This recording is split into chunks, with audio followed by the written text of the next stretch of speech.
اللهم صل على محمد وآل محمد. اعوذ باللہ من الشیطان اللعین الرجیم. بسم اللہ الرحمن الرحیم. رب اشرح لی صدری ویسر لی امری واحلل عقدۃ من لسانی یفقهوا قولی. ان اللہ وملائکتہ یصلون علی النبی یا ایھا الذین آمنوا صلوا علیہ وسلموا تسلیما.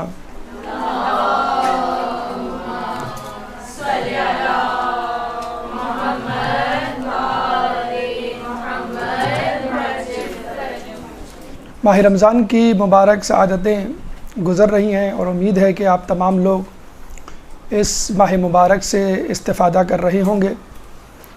جہاں خداوند قدوس نے اس ماہ مبارک کو قرآن مجید اور روزوں سے مزین کیا، وہاں پر ہم دیکھتے ہیں کہ 3 اہم شخصیات کو بھی اسی ماہ رمضان سے منسوب کیا گیا. یعنی ہم 10 ماہ رمضان کو بی بی خدیجہ سلام اللہ علیہ کی شہادت مناتے ہیں. اس کے بعد 15 ماہ رمضان کو دوسرے امام حسن مجتبیٰ علیہ السلام کی ولادت، اور آخری عشرے میں 21 ماہ رمضان کو امیر المومنین کی شہادت. تو یہ 3 شخصیات 3 عشروں میں ایک عجیب اتفاق ہے کہ پہلا عشرہ رحمت کا عشرہ ہوا کرتا ہے. چنانچہ غالباً اللہ تعالیٰ کو یہ مقصود تھا کہ بی بی خدیجہ کی شہادت کو اس عشرے میں رکھ کے بتانا. یہ مقصود تھا کہ آپ کی شخصیت اسلام کے لیے رحمت تھی، کہ جس نے ساری دولت اسلام کی ترویج اور تبلیغ کے لیے جھونک دی. چنانچہ آپ کی شخصیت ابتداء اسلام میں اسلام کے لیے رحمت تھی. دوسرا عشرہ آپ نے سنا ہوگا، روایات کے مطابق مغفرت کا عشرہ ہوا کرتا ہے. تو یہ کیسے ممکن ہے کہ کوئی شخص سید الشباب اہل جنہ حسن و حسین کی شفاعت کے بغیر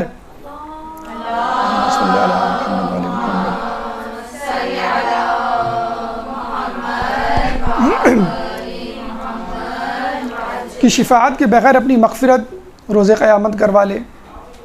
پھر ہم دیکھتے ہیں کہ آخری عشرہ جہنم سے آزادی کا عشرہ ہے. تو یہ کیسے ممکن ہے؟ جیسے کہ آپ نے سنا ہوگا پل صراط جہنم کے اوپر واقع ہے، اور جو پل صراط سے گزر گیا سمجھ لو کہ وہ جہنم سے بھی گزر گیا، جہنم سے آزاد ہو گیا. تو روایتوں میں ملتا ہے کہ پل صراط پہ چڑھنے سے پہلے مولا اپنے چاہنے والوں کو آزادی کا پروانہ دیں گے، کہ جس کو ہاتھ میں رکھ کر وہ پل صراط سے اس طرح گزر جائے گا جیسے بجلی کی کوند، اس طرح بجلی چمکتی ہے لمحے بھر کے لیے. تو آپ نے دیکھا کہ پہلا عشرہ رحمت کا بی بی سیدہ کی ذات میں شکل میں ہمارے سامنے موجود. دوسرا عشرہ مغفرت کا سید الشباب اہل جنہ حسن و حسین کی شفاعت کے بغیر مغفرت ممکن نہیں. تیسرا عشرہ نجات جہنم سے آزادی کا، کہ جو کہ مولا علی کی شفاعت کے بغیر ممکن نہیں. یہ 3 شخصیات اس ماہ مقدس میں رکھنا گویا اس بات کی دلیل ہے کہ اللہ تعالیٰ چاہتا ہے کہ اگر تم قرآن پڑھو، جیسا کہ اس ماہ مبارک میں قرآن پڑھنے کا بہت زیادہ ثواب ہے. ایک آیت گویا ایک قرآن کے برابر ہے، یقیناً ایک قرآن کے برابر ہے. پھر ترجمے اور تفسیر اور تشریح کے ساتھ پڑھے تو اور معنی و مفاہیم میں مزہ آتا ہے. تو جب ایک انسان قرآن پڑھتا ہے تو انسان کو یہ احساس ہوتا ہے کہ قرآن کے احکامات بہت مشکل ہیں، میرے لیے تو ناممکن ہے. تو اللہ تعالیٰ نے اسی ماہ مبارک میں ان 3 شخصیات کی ولادت اور شہادت رکھ کے گویا ہمیں بتلا دیا کہ تھوڑا سا وقت نکال کے قرآن کی تلاوت سے ان مقدس شخصیات کی سیرت طیبہ کو بھی مطالعہ کرو، تمہیں پتہ چل جائے گا کہ قرآن پر عمل کرنا عین ممکن ہے، قرآن پر عمل کرنا آسان ہے اگر تم ان شخصیات کو اپنے ذہن میں رکھو گے.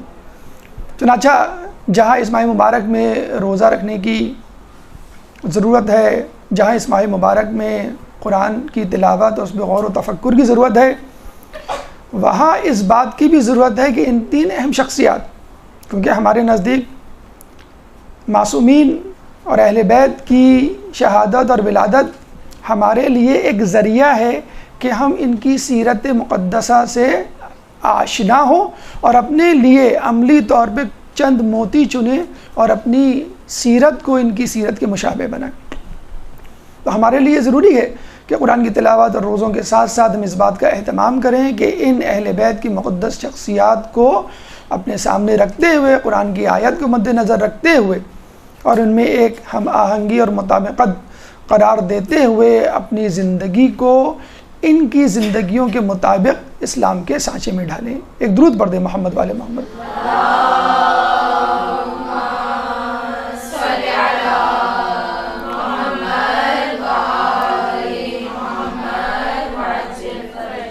ان تینوں اہم شخصیات میں امام حسن علیہ السلام کی شخصیت ایک عجیب شخصیت ہے۔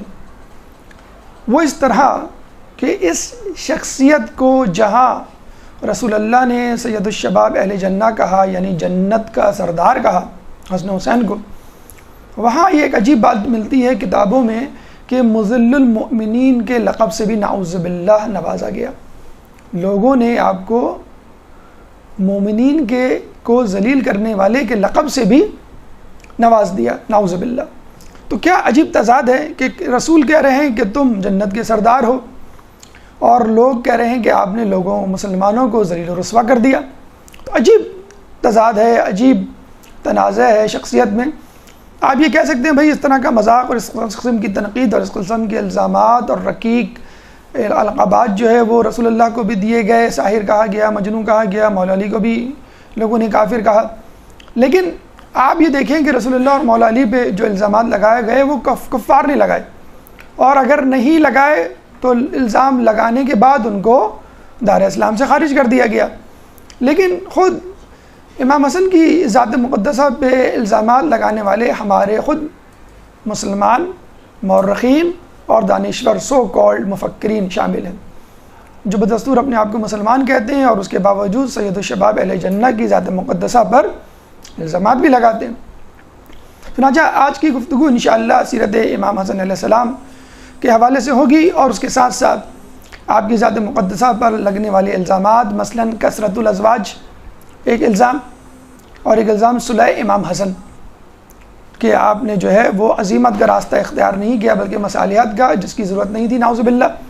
ان الزامات پر بھی انشاءاللہ روشنی ڈالی جائے گی۔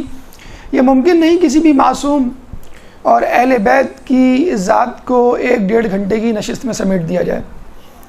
تمام پہلو تو درکنار، ایک پہلو پر بھی تفصیل کے ساتھ روشنی نہیں ڈالی جا سکتی۔ لیکن بہرحال جیسے کہ ہم نے بتلایا کہ ولادت اور شہادت میں ہماری ہر مومن کی ایک ذمہ داری بنتی ہے کہ وہ ہر معصوم کی ولادت اور شہادت پر، ان کی سیرت پر ایک نظر ڈالے، درس سنے، کتاب پڑھے، ویب سائٹ وزٹ کرے، اور ایک اجمالی خاکہ چیدہ باتیں ہر پہلو سے متعلق اپنے لیے جمع کرے اور اس کو اپنی زندگی میں جاری ساری کرے۔ جیسے قرآن آپ کو کہا جائے، آپ کہہ سکتے ہیں بھئی میں ایک نشست میں، ایک دن میں، ایک وقت میں قرآن نہیں پڑھ سکتا، کوئی بات نہیں، ورتل القرآن ترتیلا، کہ قرآن کو تھوڑا تھوڑا آہستہ آہستہ ٹھہر کے پڑھو۔ تو یہ ذات مقدسہ بھی ایسی ہیں کہ جتنا آپ ان سے سیراب ہو سکتے ہیں ہو لیجئے، جتنی آپ کی استطاعت ہے، جتنی آپ کے اندر کمی ہے اس کو دور کرنے کے لیے انشاءاللہ اللہ تعالیٰ آپ کی توفیقات میں مزید اضافہ کرتا چلا جائے گا۔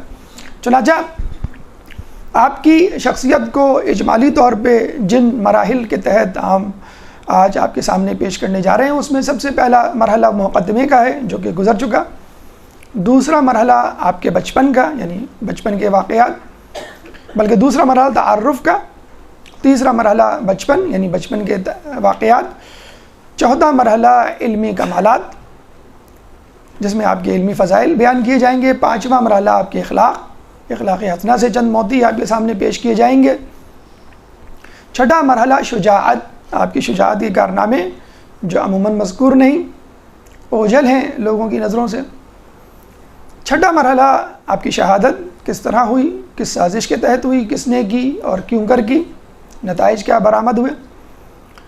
اس کے بعد آٹھواں مرحلہ نواں مرحلہ نہیں آٹھواں ہی مرحلہ ہے، آٹھواں مرحلہ آپ پہ اٹھائے جانے والے الزامات، لگائے جانے والے الزامات یعنی کثرت الازواج، پھر نواں مرحلہ دوسرا الزام صلح امام حسن کے حوالے سے، اور آخری اور 10واں مرحلہ کلام آخر۔ تو انشاءاللہ ہماری کوشش ہوگی اس گفتگو میں، اس نشست میں، ان تمام پہلوؤں پہ تھوڑی تھوڑی ہم روشنی ڈالیں، اور اگر کوئی بات کہنے سے رہ جائے تو ہماری کم علمی پہ اس کو محمول کیا جائے۔ تو آئیے ہم اپنی گفتگو کے پہلے مرحلے یعنی تعارف امام حسن علیہ السلام کی طرف چلتے ہیں۔ درود پڑھ دیں محمد والے محمد کا۔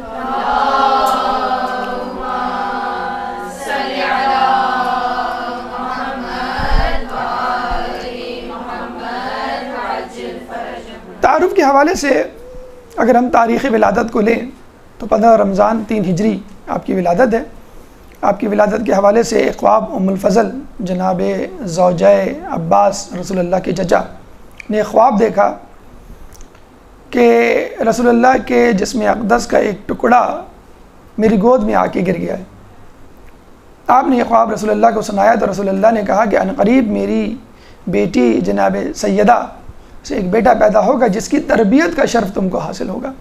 اور 15 ماہ رمضان کو امام حسن علیہ السلام کی ولادت ہوئی، اور اس کے بعد آپ کی شہادت 28 صفر 50 ہجری کو ہوئی۔ گویا 47 سال کی عمر مبارک آپ نے پائی۔ اور یہ بھی ایک عجیب اتفاق ہے، رسول اللہ نے اپنی ولادت میں چھٹے امام جعفر صادق علیہ السلام کو ہم رکاب کیا،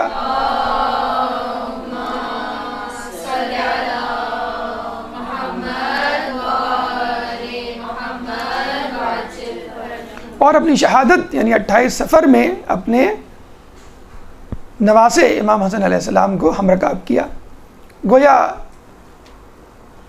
امر خداوندی یہ ہے کہ میرے امام، میرے جانشین جہاں بھی ہوں میرے ساتھ ہیں، میری ولادت میں، میری شہادت میں، بلکہ میری زندگی میں، میرے مرنے کے بعد۔ اولنا محمد و اوسطنا محمد و آخرنا محمد و کلنا محمد۔ ایک درود پڑھ دیں محمد والے محمد کا۔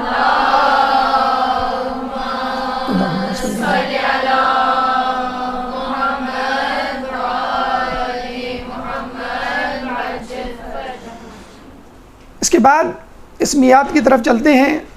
نام آپ کا حسن، اور کہا یہ جاتا ہے کہ آپ کے نام کی سبقت نہ علی نے کی نہ فاطمہ نے کی، بلکہ رسول اللہ نے بھی انتظار کیا۔ وما ينطق عن الهوى ان هو الا وحی یوحی کے مصداق یہ کیسے ہو سکتا ہے کہ کسی کام کو اذن خداوندی کے بغیر انجام دیا جائے۔ چنانچہ رسول اللہ نے انتظار کیا، جبرائیل علیہ السلام آئے اور یہ کہا کہ تم اپنے نواسے کا نام حسن رکھو، چونکہ علی بمنزلہ ہارون ہیں، چنانچہ ان کے بیٹے کا نام ہارون کے بیٹے شبر کی طرز پر ہونا چاہیے، اور شبر کو عربی زبان کے حوالے سے حسن کہا گیا۔ اور اس کے بعد آپ نے دیکھا ان کے دوسرے بیٹے شبیر کے حوالے سے آپ کے دوسرے بیٹے حسین کا نام، اور تیسرے بیٹے مبشر کے حوالے سے آپ کے تیسرے بیٹے محسن جو کہ شکم مادر میں شہید ہوا۔ کنیت ابو محمد، القاب میں ذکی، طیب، سبط رسول، نفس رسول، اور سب سے بڑا لقب سید الشباب اہل جنت۔ والد امیر المومنین، والدہ جناب سیدہ، پہلے انسان، پہلے امام، پہلے معصوم جن کو یہ شرف حاصل ہوا کہ جن کی والدہ بھی معصوم اور جن کے والد بھی معصوم۔ اس کے بعد یہ شرف امام حسین علیہ السلام کو حاصل ہوا۔ ازواج کے حوالے سے تفصیلی گفتگو انشاءاللہ اگلے مرحلے میں ہوگی۔ اب ہم چلتے ہیں آپ کے بچپن کے واقعات کی طرف۔ ایک درود پڑھ دیں محمد والے محمد کو۔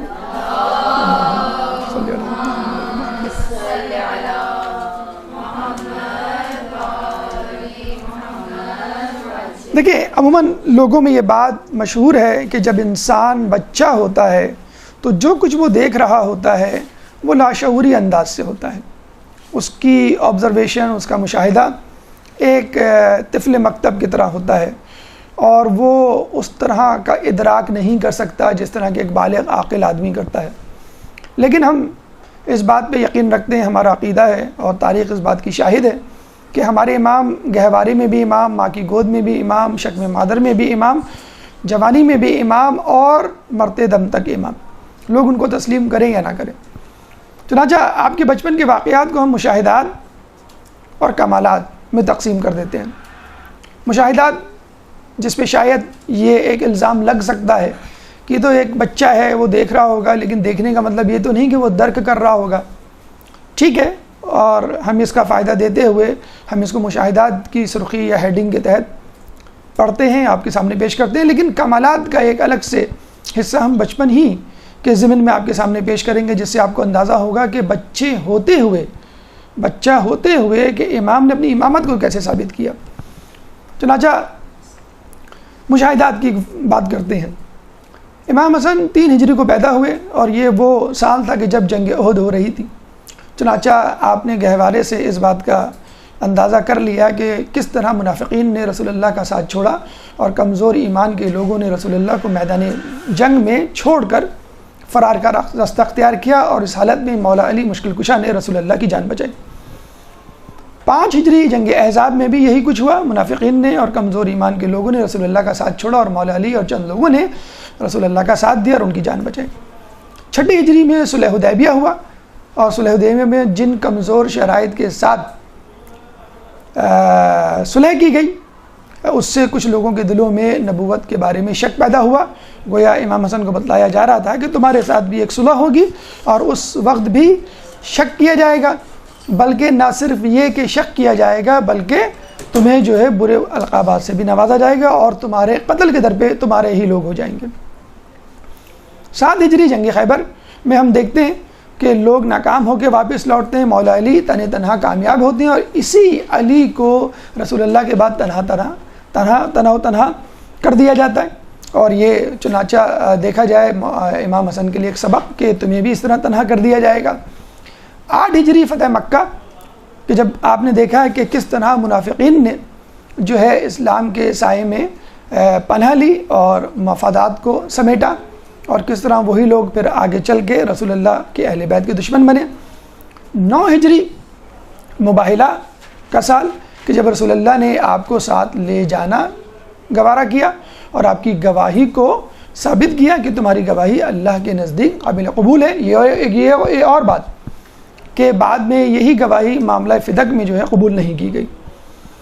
اس کے بعد 10 ہجری کو خطبہ غدیر خم، کہ جب امام حسین نے مشاہدہ کیا کہ کس طرح لوگوں نے آ کے رسول اللہ امام علی کو ولایت کی، امامت کی اور جانشینی کی مبارکباد دی، پر انہی لوگوں نے بیعت کو توڑا۔ پھر 11 ہجری میں ہم دیکھتے ہیں کہ امام حسن نے کس طرح شہادت رسول کو دیکھا۔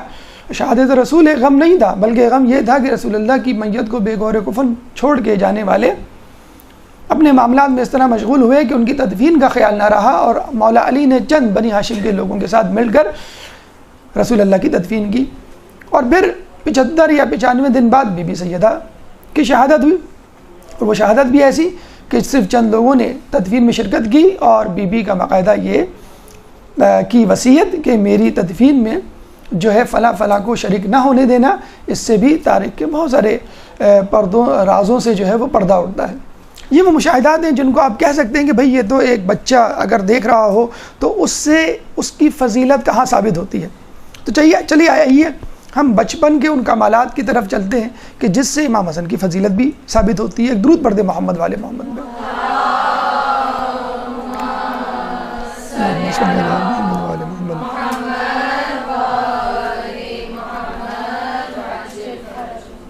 قوت بصارت کسی کی زیادہ ہوتی ہے، کسی کی کم ہوتی ہے۔ قوت بصارت یہ ہوتی ہے کہ انسان دور تک دیکھ سکے، لیکن ایک چیز جو آپ کے سامنے موجود ہو لیکن دیوار ہو، پردہ ہو یا کوئی آڑ ہو اور اس کو آپ دیکھ لیں تو ہم اس کو قوت بصارت نہیں کہیں گے، قوت بصیرت کہیں گے، ایک خاص قوت جو اللہ تعالیٰ نے عطا کی ہو۔ ہم دیکھتے ہیں کہ امام حسن آتے ہیں مسجد سے اور بی بی سیدہ کہتی ہیں کہ بتاؤ کہ تمہارے نانا نے کیا کہا۔ آپ جواب دیتے ہیں، خطبہ فر سنانا شروع کرتے ہیں۔ جب آپ بی بی سیدہ مولا علی کو بتلاتی ہیں دوسرے دن، یہ کہتے ہیں کہ میں چاہتا ہوں کہ میں بھی اپنے بچے کا حافظہ دیکھوں اور دیکھوں وہ سبق کیسے یاد کرتا ہے، رسول اللہ کا خطبہ کیسے یاد کرتا ہے۔ چنانچہ دوسرے دن مولا علی پردے کے پیچھے چھپ جاتے ہیں اور آپ خطبہ سنانا شروع کرتے ہیں۔ جیسے خطبہ سنانا شروع کرتے ہیں روانی میں لکنت آ جاتی ہے، اٹک اٹک کے بولنا شروع کرتے ہیں تو فوراً کہتے ہیں کہ کوئی سردار مجھے دیکھ رہا ہے. تو یہ بصارت نہیں تھی، بصارت یہ تھی کہ مولا علی کہیں دور بیٹھے ہوتے اور آپ دیکھ لیتے. یہ بصیرت تھی کہ پردے کے پیچھے ہیں، پردے غیبت میں ہیں اور جو ہے امام حسن مشاہدہ کر رہے ہیں. اور اس سے ایک بات یہ بھی ثابت ہوتی ہے کہ اگر آپ کے بزرگ اور آپ کے اساتذہ یا باتقوا آپ سے باتقوا افراد آپ کے سامنے بیٹھے ہوں تو اس کے سامنے ادب کیا ہوتا ہے. اونچی آواز تو دور کی بات کہ اگر آپ کی گفتگو بھی ہو تو بہت مؤدب لہجے میں ہو. تو یہ ہمارے نوجوانوں کے لیے ایک اخلاقی سبق بھی ہے. پھر قوت شامہ، آپ کہہ سکتے ہیں بھائی پردے ہو سکتا ہے کہ چھوٹا پردہ ہو اور رسول امام مولا علی کے جو ہے وہ پیر نظر آ گئے ہوں. قوت شامہ جب حدیث قصہ ہم سنتے ہیں تو اس میں آپ پڑھتے ہیں کہ کس طرح رسول اللہ جو ہے یمنی چادر کے زیر آئے اور جب امام حسن داخل ہوئے تو انہوں نے رسول اللہ کو دیکھا نہیں تھا. انہوں نے فوراً کہا کہ مجھے یہاں اپنے نانا کی خوشبو آ رہی ہے. دیکھیں اللہم صلی علی محمد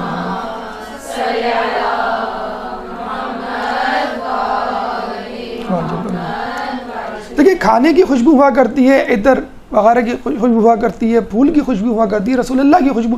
اس کا مطلب رسالت کے اندر خود ایک ایسی خوشبو پوشیدہ ہے کہ جو رسالت کی معرفت رکھنے والے ہی سونگھ سکتے ہیں اور دوسرا شخص نہیں سونگھ سکتا. تو کسائے یمانی میں آنے والے پہلے فرد امام حسن کی ذات مقدسہ تھی. پھر ہم علم کی طرف چلتے ہیں. ایک دفعہ چند خرمے یعنی کھجور سامنے پڑے ہوئے تھے. رسول اللہ نے امام حسن علیہ السلام کو کہا، جو امام حسن سامنے بیٹھے ہوئے تھے، کہ دیکھو صدقہ ہم اہل بیت پہ حرام ہے.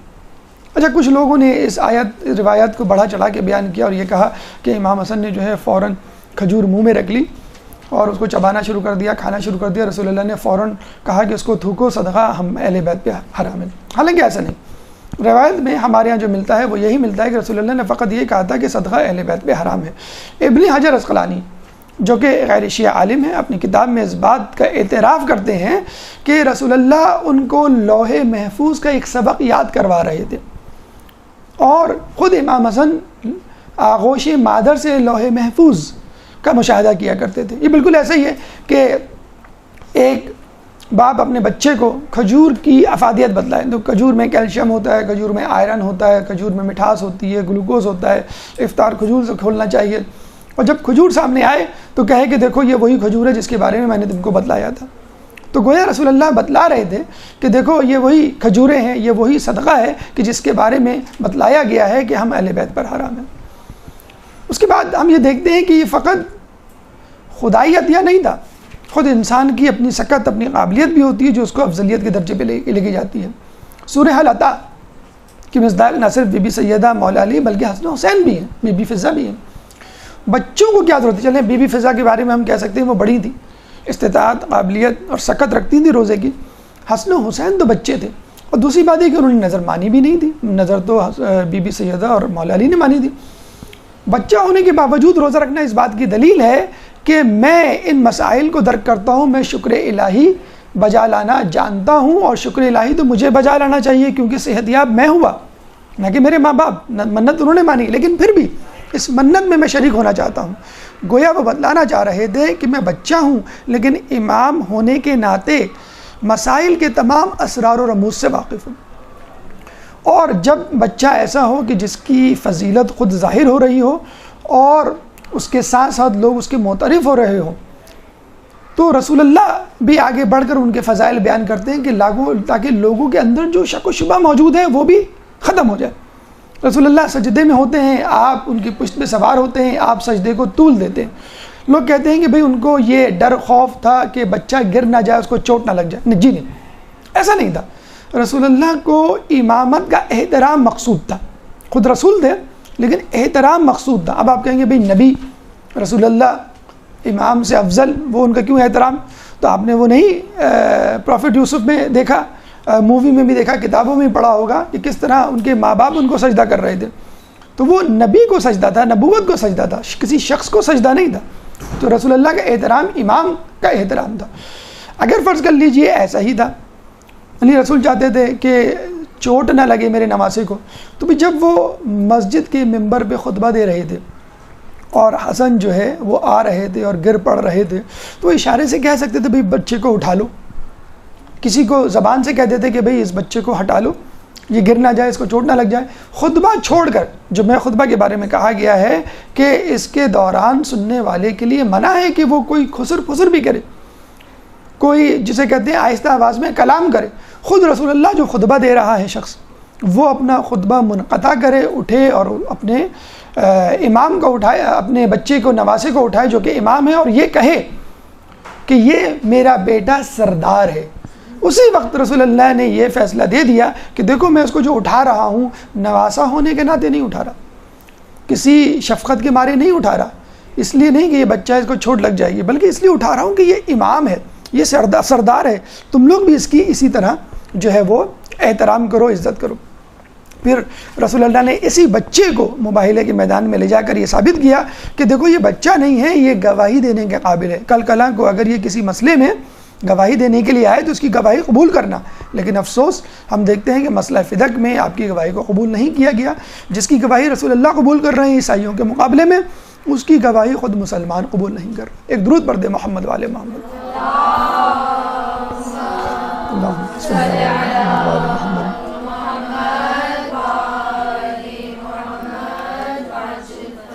رسول اللہ بازار سے گزرتے ہیں، حسن و حسین دوش پر ہوتے ہیں، کوئی کہتا ہے کتنی اچھی سواری، فوراً ٹوک دیتے ہیں یہ بھی تو دیکھو سوار کتنا اچھا ہے.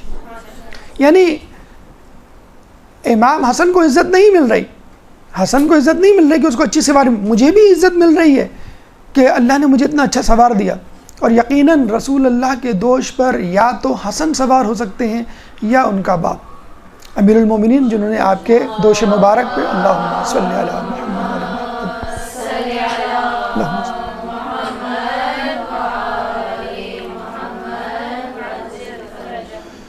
اور یہی وہ اعتماد تھا جو امام حسن نے رسول اللہ سے لیا بچپن میں. اور جب رسول اللہ کی وفات کے بعد آپ کے ممبر پہ غیر اہل کو ممبر پہ بیٹھا ہوا دیکھا تو یہ کہا کہ میرے باپ کے ممبر سے اترو، اپنے باپ کا ممبر تلاش کرو. اور بیٹھنے والے نے اس بات کو تسلیم بھی کیا. تو یہ وہ بچپن کے کمالات، یہ بچپن کے مشاہدات کہ جس سے ہمیں ثابت ہوتا ہے کہ واقعی آپ کی شخصیت ایک ایسی شخصیت تھی جو امام بننے کے قابل تھی. آپ کی شخصیت ایسی شخصیت تھی جو گہوارے میں، ماں کی گود میں اور گھر کے صحن میں بھی امام تھی بچپن کی حالت میں. اب آئیے ہم آپ کے علمی کمالات کی طرف چلتے ہیں. ایک درود پڑھتے ہیں محمد والے محمد میں. اللہم صلی علی محمد والے محمد.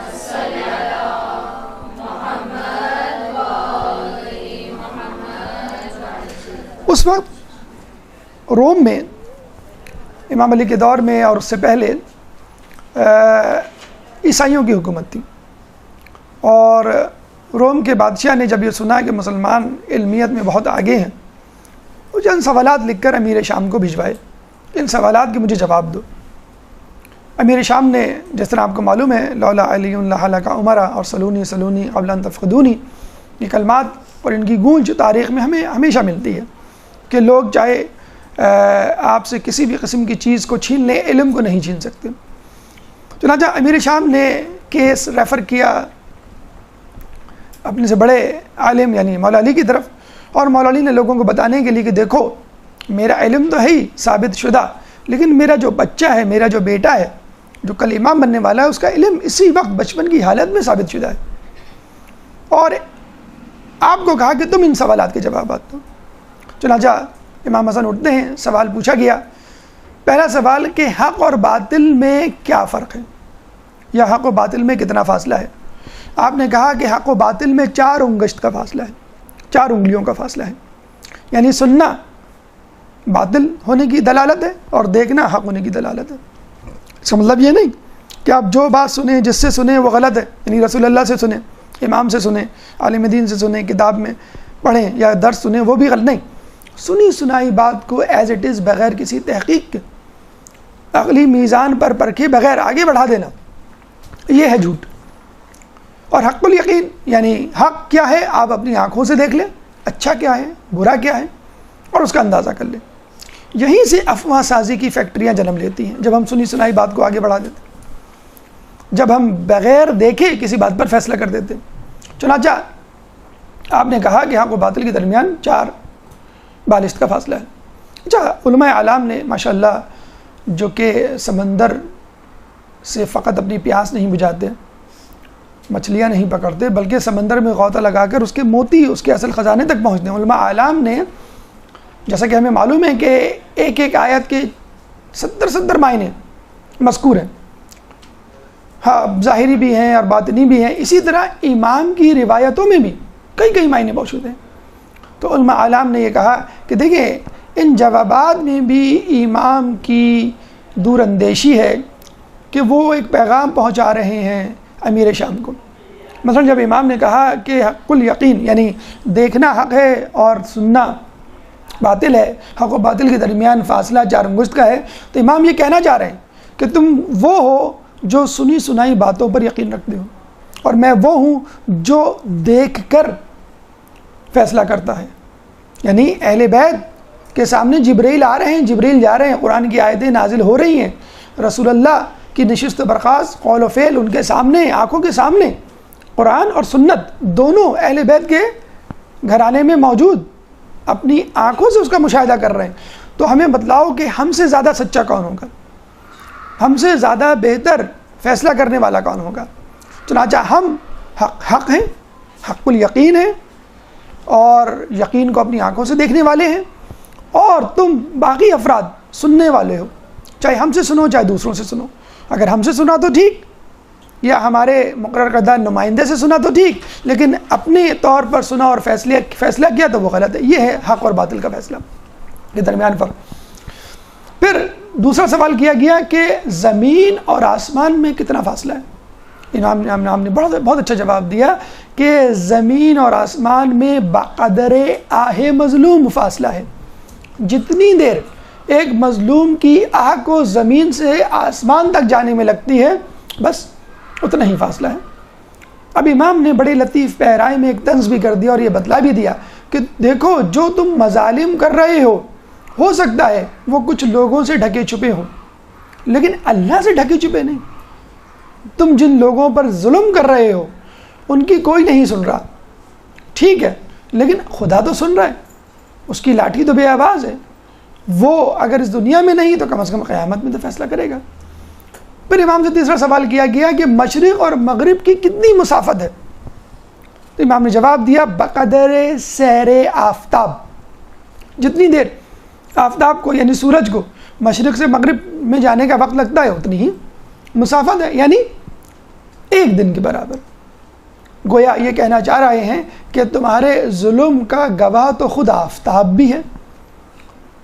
تمام لوگوں سے تمام مظالم یا کچھ مظالم چھپ سکتے ہیں، لیکن آفتاب جو کہ ایک CCTV کیمرہ ہے اس سے تمہارے مظالم نہیں چھپ سکتے۔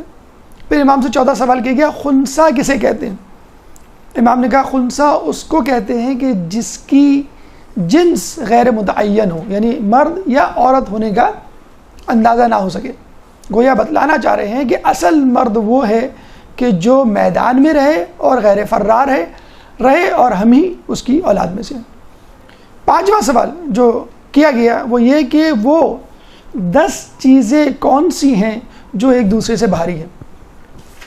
امام نے کہا کہ بھاری ترین چیز پتھر ہے، لیکن پتھر سے بھاری لوہا ہے جو اس کو کوٹ دیتا ہے، ریزہ کر دیتا ہے۔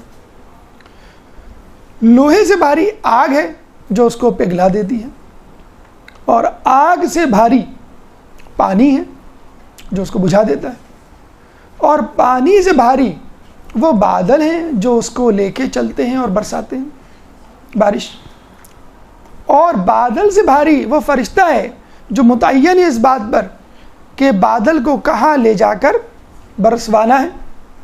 پھر اس بادل کے فرشتے سے زیادہ قوی تر ملک الموت ہے کہ جو اس فرشتے کو موت دے گا، اور پھر ملک الموت سے قوی ترین خود موت ہے کہ جو ملک الموت کو بھی موت دے گی۔ آخر میں یہی ہوگا نا کہ تمام لوگ مر جائیں گے تو ملک الموت کو بھی موت آئے گی، اور موت سے قوی امر خداوندی ہے۔ گویا امام یہ بتلانا چاہ رہے ہیں کہ ہو سکتا ہے کہ تم پتھر کے مالک بن جاؤ، لوہے کے مالک بن جاؤ، پانی کے مالک بن جاؤ، آگ کے مالک بن جاؤ، بادلوں کے مالک بن جاؤ، فرشتوں کے مالک بن جاؤ، ملک الموت موت کے، لیکن امر خداوندی کے مالک تو پھر بھی نہیں بن سکتے، اور یہ امر خداوندی ہمارے پاس ہے۔ ایک درود پڑھ دے محمد والے محمد.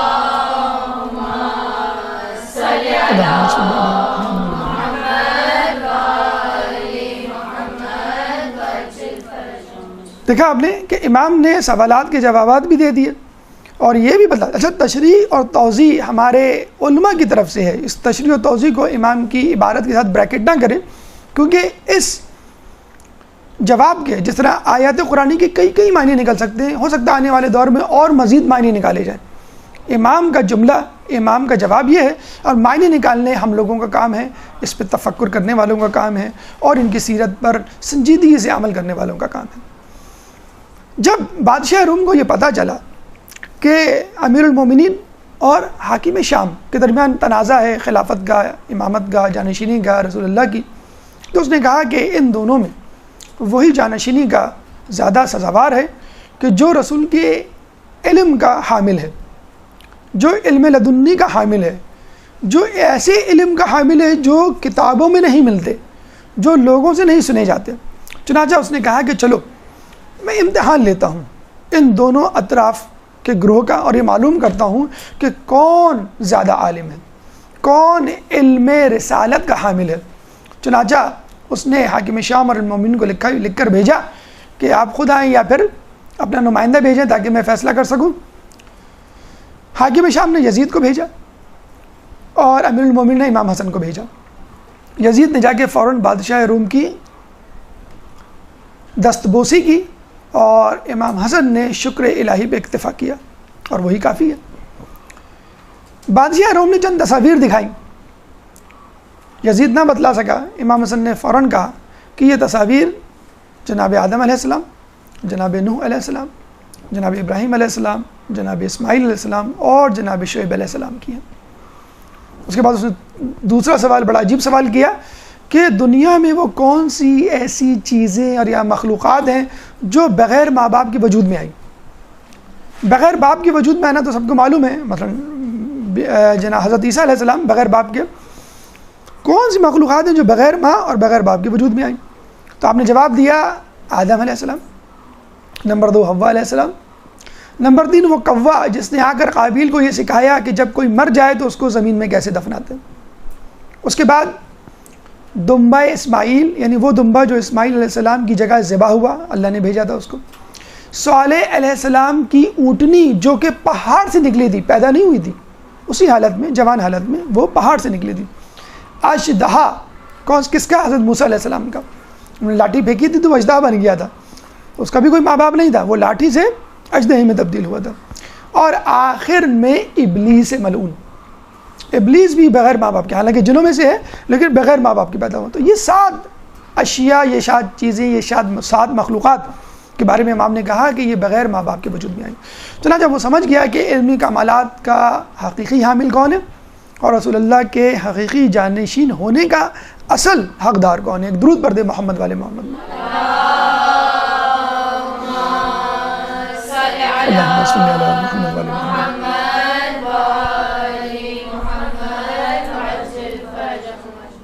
اب آئیے آپ کے اخلاق کی طرف, اور دیکھا جائے کہ یہی وہ اہم ترین پہلو ہے کہ جس میں ہمیں عملی اسباق ملتے ہیں. علم کے متعلق آپ کہہ سکتے ہیں کہ بھائی آپ کا علم لدنی تھا, ہم اس کے حامل نہیں ہو سکتے, اگر ہو بھی گئے تو چند ایک الفاظ, لیکن بہرحال اخلاق تو ایسے ہیں کہ جن پہ ہم عمل پیرا ہو سکتے ہیں, اور تمام کے تمام اخلاقی پہلو عمل کرنے کے قابل ہیں. ٹھیک ہے, چند علوم ایسے ہیں کہ جن کو آپ نہیں حاصل کر سکتے, علم لدنی ہے, علم غیب ہے, مثلا وہ علم جو خاص طور پہ اللہ کی طرف سے خاص لوگوں کو عطا کیا جائے. اخلاق کے حوالے سے ایک بہت مشہور واقعہ ہمیں ملتا ہے اور ہم پڑھتے چلے جاتے ہیں اور عموماً اس پر غور و خوض نہیں کرتے, اس کو اپنانے کی کوشش نہیں کرتے.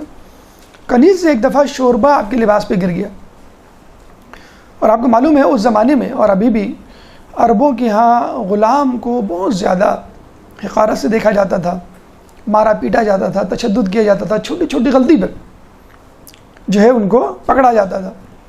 اور غلام کا مطلب ہی یہی ہے کہ جو 24 گھنٹے عمر بھر کے لیے آپ کا مطیع ہو اور زبان سے کچھ نہ کہا. کوئی جاب تو تھی نہیں 9 to 5. چنانچہ جب شوربہ گرا تو وہ گھبرا گئی, پریشان ہو گئی کہ اب یہ غصے میں آ جائیں گے. اس کے منہ سے فوراً قرآن کی آیت سورہ آل عمران آیت نمبر 134 134 کا ٹکڑا نکلا کہ والکاظمین الغیظ، کہ جو اللہ تعالیٰ کے نیک بندوں کی صفات اللہ تعالیٰ بتا رہا ہے، تو ایک صفت یہ بھی ہے کہ جو اپنے غصے کو قابو کرتے۔ امام نے فوراً کہا کہ ٹھیک ہے، میں نے اپنے غصے کو قابو کیا۔ پھر اس نے آیت کا دوسرا ٹکڑا آگے کا والکاظمین الغیظ والعافین عن الناس، اور جو لوگوں کو معاف کر دیا کرتے ہیں۔ امام نے فوراً کہا ٹھیک ہے، میں نے تم کو معاف کیا۔ پھر اس نے آیت کا تیسرا ٹکڑا پڑھا واللہ یحب المحسنین، اور یہ وہ لوگ ہیں جن سے اللہ تعالیٰ محبت کرتا ہے۔ والکاظمین الغیظ والعافین عن الناس واللہ یحب المحسنین، سورہ آل عمران آیت نمبر 134۔ امام نے اسی وقت آزاد کر دیا۔ دیکھیں یہ ہے احسان۔ ایک ہوتا ہے عدل۔ عدل یہ ہے کہ آپ نے چوری کی، آپ نے کوئی خطا کی، آپ اس کو اس کی سزا آپ کو مل گئی، ٹھیک ہے، عدل یہ کہتا ہے۔ احسان یہ ہوتا ہے کہ اگر کوئی شخص کسی سزا کا سزاوار ہے تو اس کی سزا معاف کر دی جائے، یا کسی انعام کا مستحق ہے تو اس سے زیادہ دیا جائے، اس کو کہتے ہیں احسان۔ ان اللہ یأمر بالعدل والاحسان وایتاء ذی القربی۔ تو امام نے عدل نہیں کیا، احسان کیا، بلکہ عدل تو یہ تھا کہ اس کو سزا دینی چاہیے تھی، امام نے معاف کر دیا، عدل سے بڑھ کر احسان کر دیا۔ پھر غصہ نہیں ہوئے، اور نہ صرف یہ کہ معاف کر دیا بلکہ اس کو آزاد کر دینی۔ احسان سے بھی گویا ایک اوپر کی چیز، بلند ترین احسان۔ احسان تو یہ ہے کہ آپ نے سزا دینی تھی، آپ نے سزا نہیں دی، ٹھیک ہے، امام سزا نہیں دیتے، عفو درگزر کر دے، نہیں، امام الٹا اس کو انعام دے رہے ہیں، گویا اس نے بہت اچھا شوربہ بنایا تھا۔ جیسے ہمارے یہاں ہوتا ہے شوربہ اگر آگے پیچھے ہو جائے، شربت میں چینی کم اور چائے میں جو ہے وہ دودھ کم پڑ جائے، تو کس طرح لوگوں کو سننی پڑتی ہے، خواتین کو، معذرت کے ساتھ مردوں سے۔ لیکن آپ دیکھیں کہ امام جو ہے شوربے میں یہ نہیں کہہ رہے کہ نمک کم ہے، ہمارے ہاں تو شوربے میں نمک کم ہو جائے قورمے میں تو ہم آسمان سر پہ اٹھا لیتے ہیں، اور یہاں پہ شوربہ آپ گرا کے دیکھیں، آج دیکھیے گا مت لیکن کبھی ایسا ہو جائے تو آپ دیکھ لیجئے کہ سامنے والے کا کیا ری ایکشن ہوتا ہے۔ تو امام جو ہے اپنے اوپر گرنے والے شوربے پہ نہ صرف کہ غصہ نہیں ہو رہے، سزا نہیں دے رہے، بلکہ اس کو آزاد کر رہے ہیں، گویا نعوذ باللہ اس نے کوئی بہت بڑا اچھا کام کیا۔ اسی طرح کا ایک ملتا جلتا واقعہ ہمیں شامی کے حوالے سے ملتا ہے۔ ایک شامی آتا ہے اور بلا سبب آپ کو برا بھلا کہنا شروع کر دیتا ہے۔ امام کسی برائی کا جواب برائی سے نہیں دیتے، امام کسی بات کی دلیل یا جواز پیش نہیں کرتے، یا اس کو رد نہیں کرتے کہ تم جو کہہ رہے ہو وہ غلط کہہ رہے ہو۔ فقط یہ کہا کہ تم بھوکے ہو تو میں کھانا کھلا دوں، تمہارے پاس لباس نہیں تو میں لباس دے دوں، ہمارے پاس ٹھہرنے کو مکان نہیں تو میں اپنے گھر تم کو مہمان رکھ لیتا ہوں۔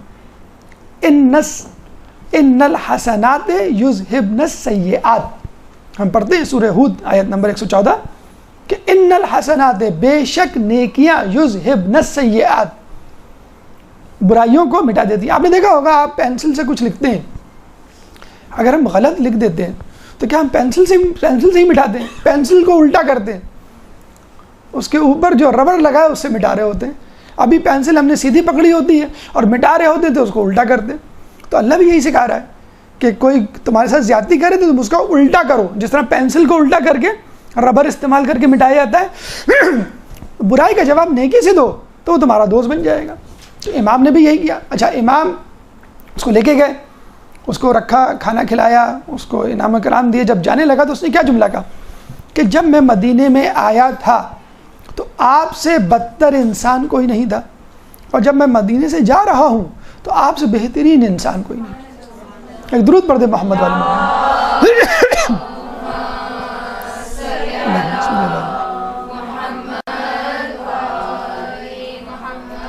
یہ ایک بہترین پیغام ہے ماہ رمضان کے حوالے سے، خصوصی طور پہ کہ اگر کسی سے کوئی غلطی ہو جائے تو نہ صرف یہ کہ معاف کیا جائے بلکہ اس کی حوصلہ افزائی کی جائے۔ غلطی پہ حوصلہ افزائی نہیں، کوئی بات نہیں، تم سے غلطی ہو گئی، کوئی بات نہیں، تمہاری طبیعت ٹھیک نہیں ہوگی، کوئی بات نہیں، تمہارے سر میں درد ہو رہا ہے، کوئی بات نہیں، تم نے دیکھا نہیں، وغیرہ وغیرہ۔ رسول فرماتے ہیں کہ اگر کوئی شخص تمہارے سامنے کوئی بہانہ پیش کرے اس کو قبول کر لو، اور اگر نہ پیش کر سکے تو تم اپنے آپ سے پیدا کر لو، خود سے کہو کہ ہاں یہ ہو گیا، سر میں درد ہو گیا ہوگا، نیند آ گئی ہوگی، وغیرہ وغیرہ۔ لیکن ہمارے یہاں کیا ہوتا ہے، غلطیوں کو نوٹ کیا جاتا ہے، سب کے سامنے غلطیوں پر ٹوکا جاتا ہے، کہا جاتا ہے کہ تعریف سب کے سامنے، اور تنبیہ اکیلے میں. ہمارے الٹا ہوتا ہے, تعریف تو کی ہی نہیں جاتی, اور تنبیہ یا جسے کہتے ہیں کہ ڈانٹ ڈپٹ بچوں ہی کی صحیح سب کے سامنے. ہر کسی کا ایک ظرف ہوتا ہے, ایک ڈگنیٹی ہوتی ہے, ایک عظمت ہوتی ہے, عزت نفس ہوتی ہے, جس کا ہمیں خیال رکھنا چاہیے.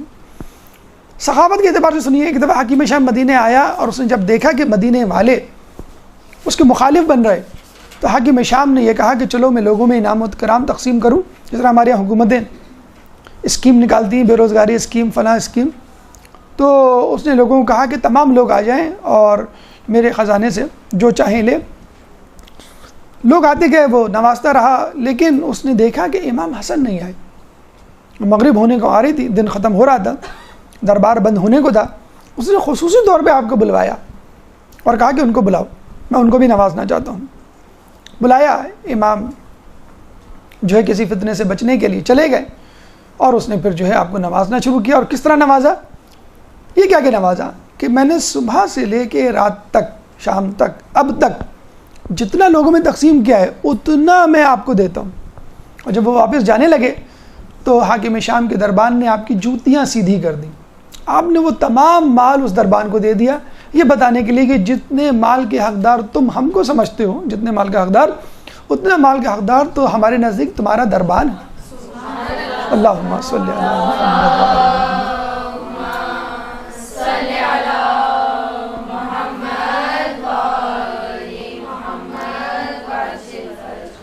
تو آپ نے دیکھا امام کا اخلاق کس طرح غلطی پر نہ صرف یہ کہ عفو درگزر بلکہ انعام, کس طرح برا بلا کہنے والوں کو.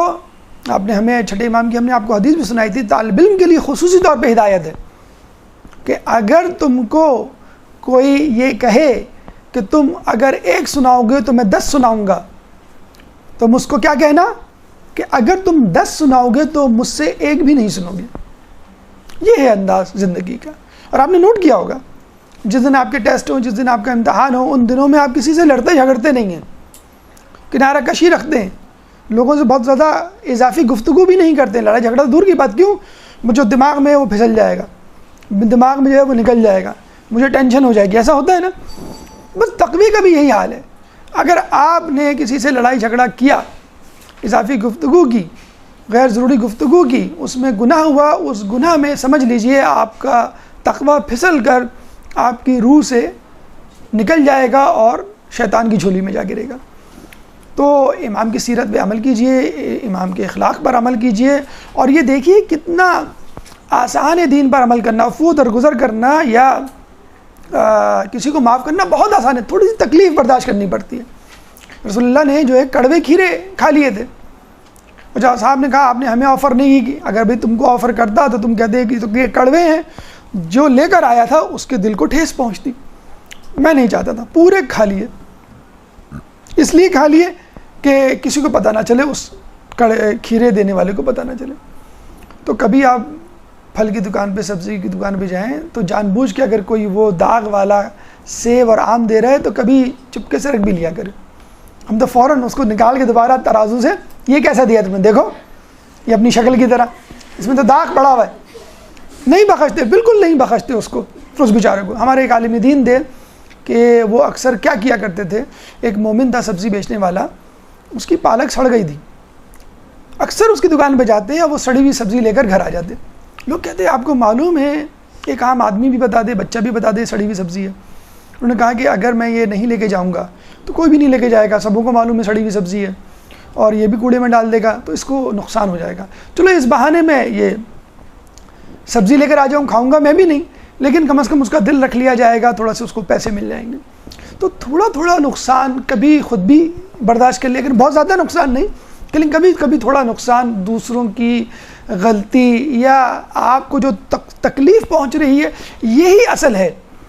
دیکھیں ہم میں سے کتنے لوگ روزہ تو خیر رکھ رہے ہیں, لیکن کتنے لوگ ایسے ہیں جو اعتکاف نہیں کر پاتے ہوں گے, حالانکہ چاہتے ہیں کہ اعتکاف کریں لیکن اعتکاف نہیں کر پاتے. گھر والے کہتے ہیں کہ اعتکاف کرنا ہے تو کچن میں کرنا, وہیں بیٹھے رہنا اور وہیں میں سارے کام. کسی تکلیف پر صبر کرنا, خلاف مزاج تکلیف پر صبر کرنا, 1 گھنٹہ صبر کرنا 9000 سال اعتکاف سے بہتر ہے. اب آپ دیکھیں کہ آپ کو بیٹھے بیٹھے 9000 سال کے اعتکاف کا ثواب مل رہا ہے، اور دن بھر جو لوگ کہتے ہیں ہماری سانسیں بڑی سخت ہیں، سانسیں ہماری بند ہو گئی ہیں اپنے گھروں میں، ان کے لیے بہترین وقت ہے، بہترین موقع ہے یہ اعتکاف کرنے کا، کہ آپ باتیں سن رہے ہیں، آپ جو ہیں جھڑکیں سن رہے ہیں، آپ جو ہیں وہ ڈانٹیں سن رہے ہیں اور صبر کر رہے ہیں، تو بس آپ کو بیٹھے بیٹھے اعتکاف کا ثواب مل گیا۔ الگ سے پردہ لگا کے ایک کونے میں جانے کی یا مسجد میں بیٹھنے کی، ہمارے یہاں تو مسجد میں ہے، تو لگانے کی کیا ضرورت؟ تو بہرحال یہ اخلاق امام حسین کا، اور اس سے ہمیں سبق ملتا ہے، ہمیں جو ہے کوشش کرنی چاہیے کہ جتنا ہو سکے ان کے اخلاق پہ عملی طور پہ عمل پیرا ہوں۔ اور اب ہم چلتے ہیں ہمارے چھٹے مرحلے کی طرف، وہ ہے شجاعت۔ ایک درود پڑھ دیں محمد والے محمد۔ اللہم صلی علی محمد۔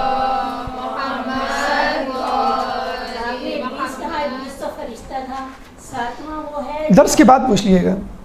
اچھا اس کے بعد کیا ہوا کہ ایک درود پڑھ دیں محمد والے محمد میں۔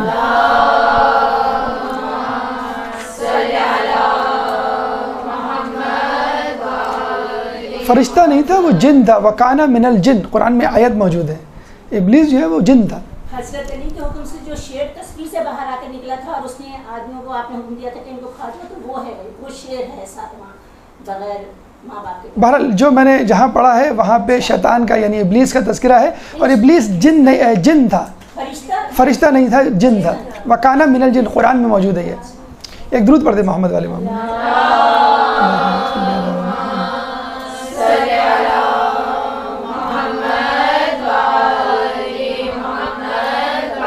دیکھیے عموماً امام حسن کی ذات کو مصالحت یا خاموشی یا سکوت کی علامت سمجھا جاتا ہے۔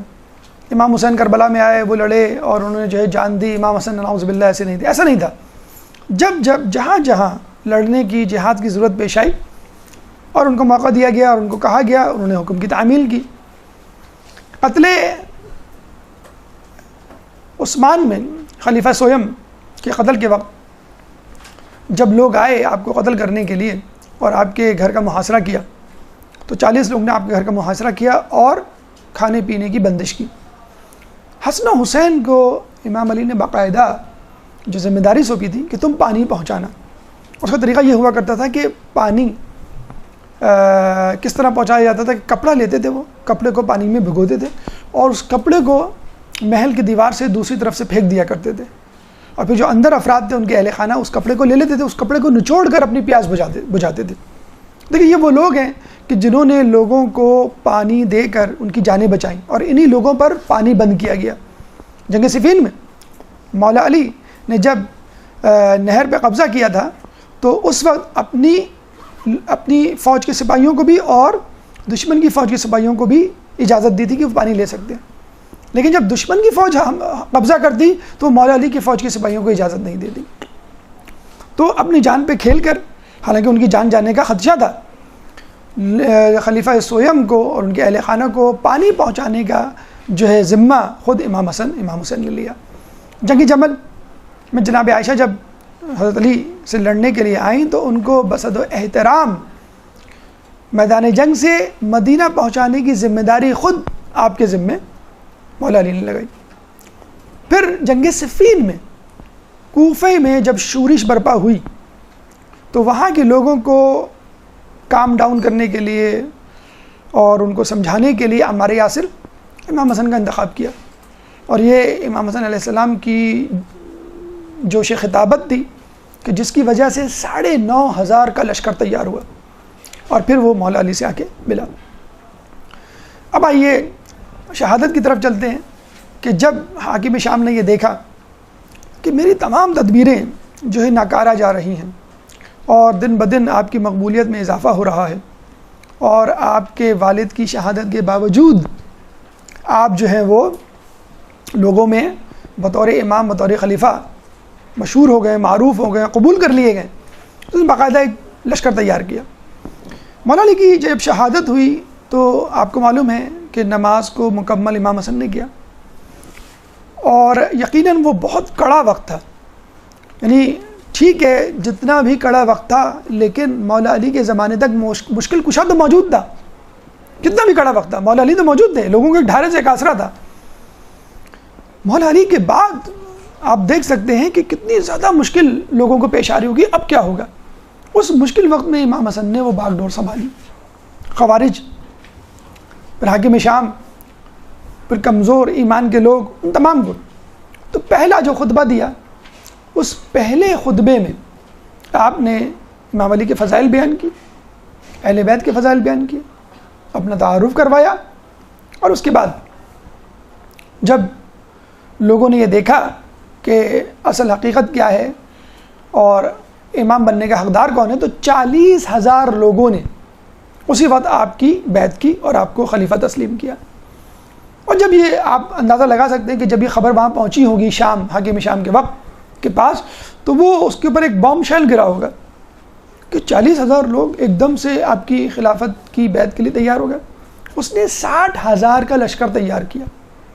40,000 لوگوں کی بیعت کا مطلب ہے بچے، بوڑھے، ضعیف، بچے، بوڑھے، عورتیں اور جوان۔ تو ظاہر سی بات ہے 40 کے 40 لڑنے کے قابل تو نہیں تھے۔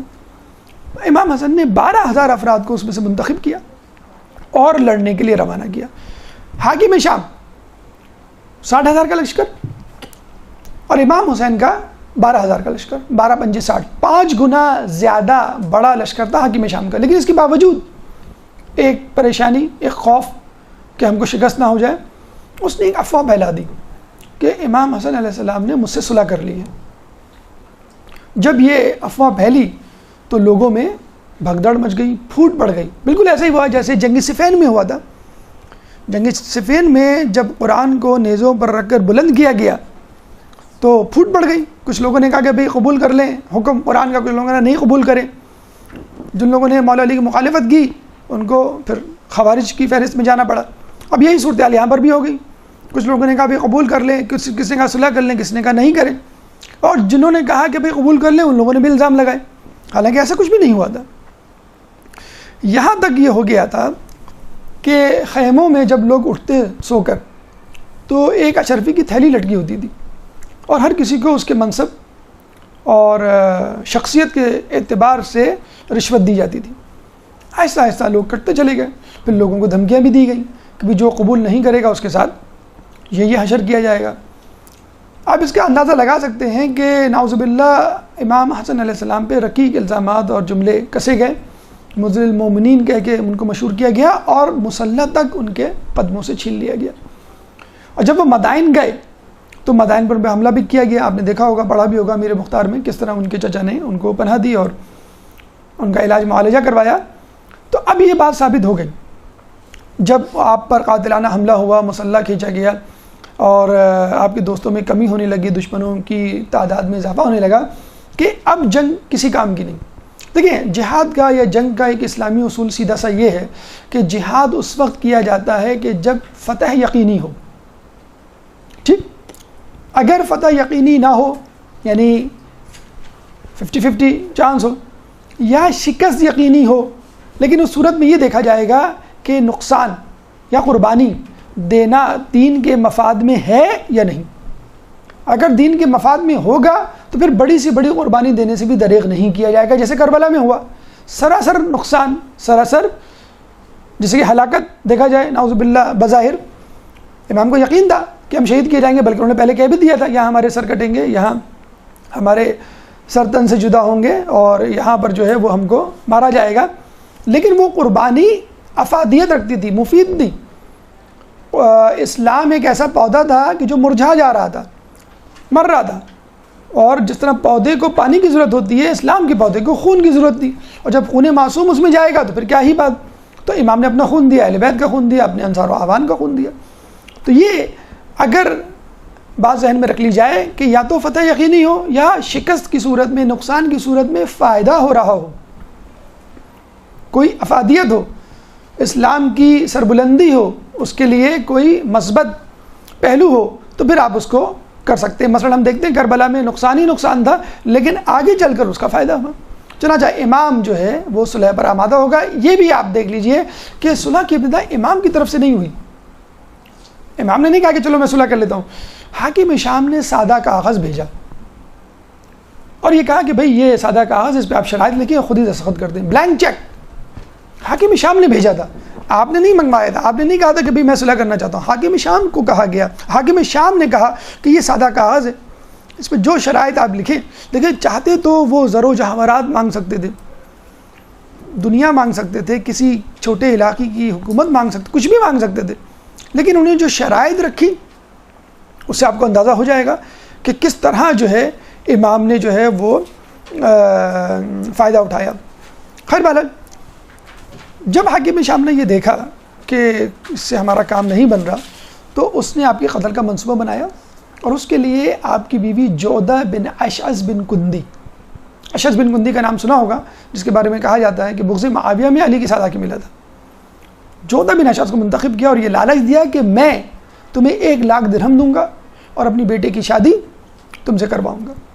اور جب اس بیچاری نے، بیچاری اس لیے کہیں گے کہ جب اس نے زہر دے کر وہاں کا رخ کیا تو کہا گیا کہ جب تم نے اپنے شوہر سے وفا نہیں کی تو تم میرے بیٹے سے کیا وفا کرو گی، اور لاش کو اس کی قتل کروا کر دریا میں ڈال دیا گیا.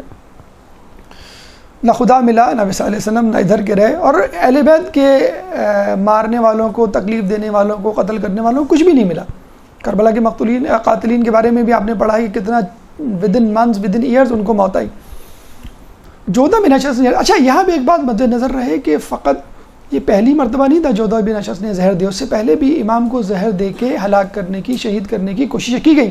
امام ہر مرتبہ بچ گئے اور وہ زہر نہیں کھایا، وہ مشروب نہیں پیا.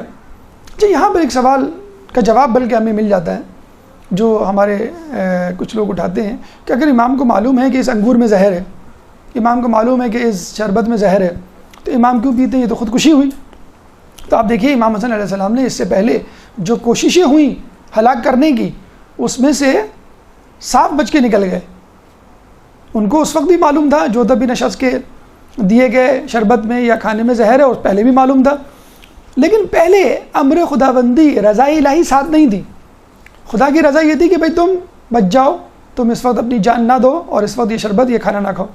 تو امام بچتے رہے. لیکن جب جودہ بن اشعث نے کہا تو امر خداوندی یہ تھا، رضا الہی یہ تھی کہ اب تمہارا وقت شہادت قریب آ گیا، اب تم اس کو پی لو، اس کھانے کو کھا لو، اب تم جو ہے اپنی جان ہمارے حوالے کر دو. تو امام یہ نہیں دیکھتا کہ میری جان جا رہی ہے یا میری جان بچ رہی ہے، نہیں، امام یہ دیکھتا ہے کہ امر خداوندی کیا ہے، رضا الہی کیا ہے. اگر رضا الہی اس میں ہے کہ میں کھا کے مر جاؤں، ٹھیک ہے میں کھا کے مر جاؤں گا. رضا الہی اس میں ہے کہ میں اس سے پرہیز کروں اور بچ جاؤں، تو ٹھیک ہے میں بچ جاؤں گا.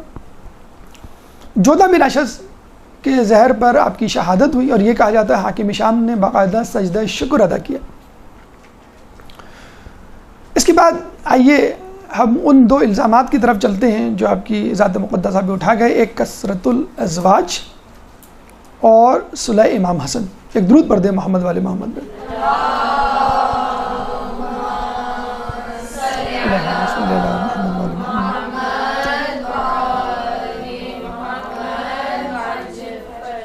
کثرت الازواج، آپ پہ الزام لگایا گیا کہ آپ شادیاں بہت کرتے تھے اور طلاقیں بہت دیا کرتے تھے. اچھا وہ یوں بھی کہہ سکتے تھے آپ شادیاں بہت کرتے تھے، چونکہ ان کی وفات ہو جایا کرتی تھی اس لیے آپ دوسری شادی کر لیں. انہوں نے اس مسئلے کو وفات سے نہیں طلاق سے حل کیا، اور بہت افسوس کے ساتھ کہنا پڑتا ہے کہ ہمارے راویوں میں، شیعہ راویوں میں ایسے لوگ نہیں ملیں گے، لیکن اغیار میں ایسے لوگ موجود ہیں جنہوں نے اس قسم کی احادیث کو، روایات کو پروموٹ کیا جو من گھڑت تھی. بہرحال اس کا ایک تجزیہ ہم آپ کے سامنے پیش کرتے ہیں. ابن الحدید نے عبداللہ مدائنی سے روایت کرتے ہوئے آپ کی 70 بیویاں لکھی ہیں اپنی کتاب میں، عدد جو ہے 70 کا. پھر کتاب نور الابصار میں علامہ شبلنجی نے آپ کی 90 بیویاں لکھی ہیں. کتاب قوت القلوب میں آپ کی 300 بیویاں درج ہیں، یعنی عدد جو ہے وہ 300 کا درج ہے. بڑی عجیب سی بات ہے، اس کا تجزیہ کرتے ہیں. نمبر 1، آئیے اس کا جواب دیتے ہیں. نمبر 1، اگر 300 یا 250 یا 70 یا 90 بیویاں ہیں تو ان کے نام، شجرہ نسب، اہل احوال، اخلاق، سوانح حیات وغیرہ وغیرہ، چلیں سب چیزیں چھوڑیں، آپ نام بتلا دیں.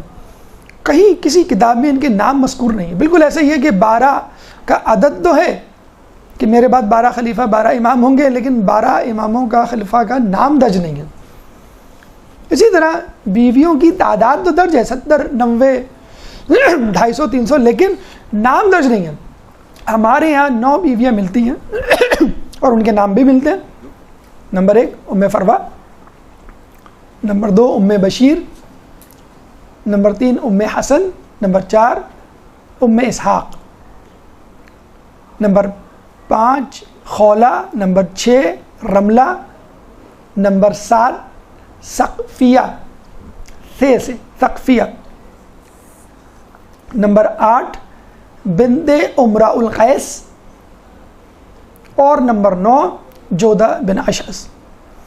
اس کے علاوہ ہمیں کوئی جب بھی آپ یہ یاد دیکھیں کہ کسی کے نام میں لگا ہو تو عموماً اگر لقب نہ ہو، وہ بعض اوقات لقب بھی ہوتا ہے، لیکن عموماً کا مطلب ہوتا ہے کنیز. تو ام فروا، ام حسن، ام اسحاق وغیرہ.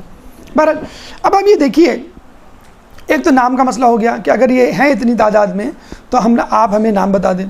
نمبر 2، آپ خود ذرا غور کیجئے کہ 300 بیویاں، 250 یا 70 یا 90 بیویاں، ان کے نان و نفقے کا بندوبست وہ کیسے کرتے ہوں گے؟ وہ بادشاہ تو تھے نہیں، شہنشاہ تو تھے نہیں. خلیفہ بھی بنے تو وہ تصرف تو ناجائز نہیں کیا کرتے تھے، تو لوگ بھی اس بات کے گواہ ہیں. پھر اگر طلاق بھی دیا کرتے تھے تو مہر کا انتظام کہاں سے کیا کرتے تھے؟ مہر ایک بہت بڑی رقم ہوتی ہے. آج کل کے دور میں بھی جب انسان طلاق دیتا ہے تو مہر کو ذہن میں رکھتا ہے، اور کوشش یہی کی جاتی ہے کہ مہر زیادہ سے زیادہ رکھا جائے تاکہ ہماری بچی کی سیکیورٹی ہو وغیرہ. لیکن اسلام میں بہرحال زیادہ مہر کو پسند نہیں کیا گیا. تو یہ تمام پھر بچے بھی اسی حساب سے ہوں. پشاور میں ایک آدمی کی 4 بیویاں 35 بچے، تو پھر اس حساب سے امام کی اولادیں بھی ہوں. تو ہمیں اس طرح کے اہل خانہ ان کا خرچہ ہمیں نہیں ملتا. تیسرا جواب آپ سنیے کہ امام کو کیا اتنا وقت ملا کہ وہ اتنی شادیاں کرتے ہیں؟ 15 سال آپ بلوغت کے نکال لیں. 35 ہجری تک، جب تک مولا علی خلافت پر نہیں متمکن ہوئے تھے، اس وقت حالات خراب تھے. مولا علی کی 25 سال کی تنہائی کی زندگی میں لوگ مولا علی کو سلام کا جواب نہیں دیتے تھے. لڑکی کیا دیتے ہوں گے؟ لڑکی کیسے دیں گے آپ کے گھر میں؟ 35 ہجری میں مولا علی منبر پہ بیٹھے، خلافت پہ بیٹھے. اور امام حسن کی شہادت کب ہوئی؟ 50 ہجری.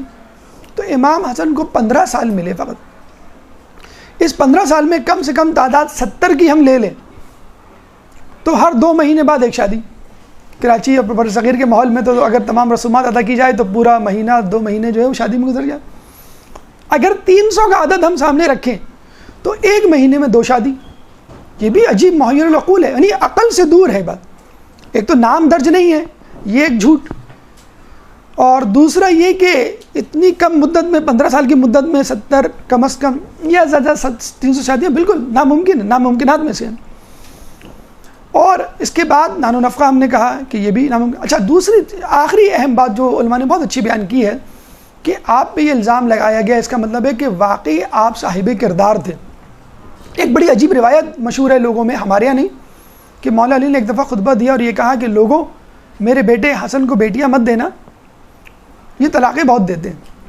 لوگوں میں مشہور ہے یہ طلاقیں. لوگوں نے کھڑے ہو کے کیا کہا؟ ہم تو دیں گے، ہم تو اپنی بیٹیوں کی شادی ان سے کریں گے.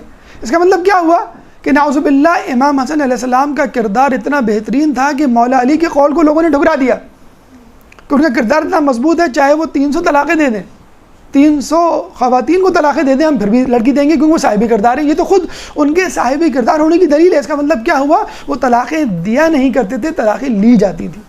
بہرحال ہمارے نزدیک تو اتنی شادیاں ممکن بھی نہیں، عقلی اعتبار سے، منطقی اعتبار سے، تاریخی اعتبار سے. اور آدمی اگر تھوڑی سی اپنی سوچ لڑائے تو وہ اندازہ لگا سکتا ہے کہ یہ ایک من گھڑت افسانہ تھا. لیکن بات دیکھیے اتنی چھوٹی نہیں ہے. اگر آپ تھوڑی سی بات کی گہرائی میں جائیں تو آپ کو پتہ چلے گا یہ اصل مسئلہ کیا ہے. ایک درود پڑھ دے محمد والے محمد.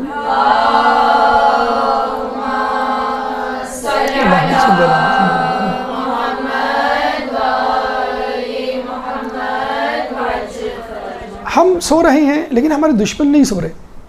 ہمارا دشمن تو جاگ رہے ہیں نا، وہ تو کوشش کرتا رہتا ہے کہ مسلمانوں کی کسی بھی بات کو پکڑا جائے، ویک پوائنٹ کو، اور اس کو چھالا جائے. اب غور سے سنیے گا کہ یہ اتنی سی بات نہیں، بہت بڑی بات ہے۔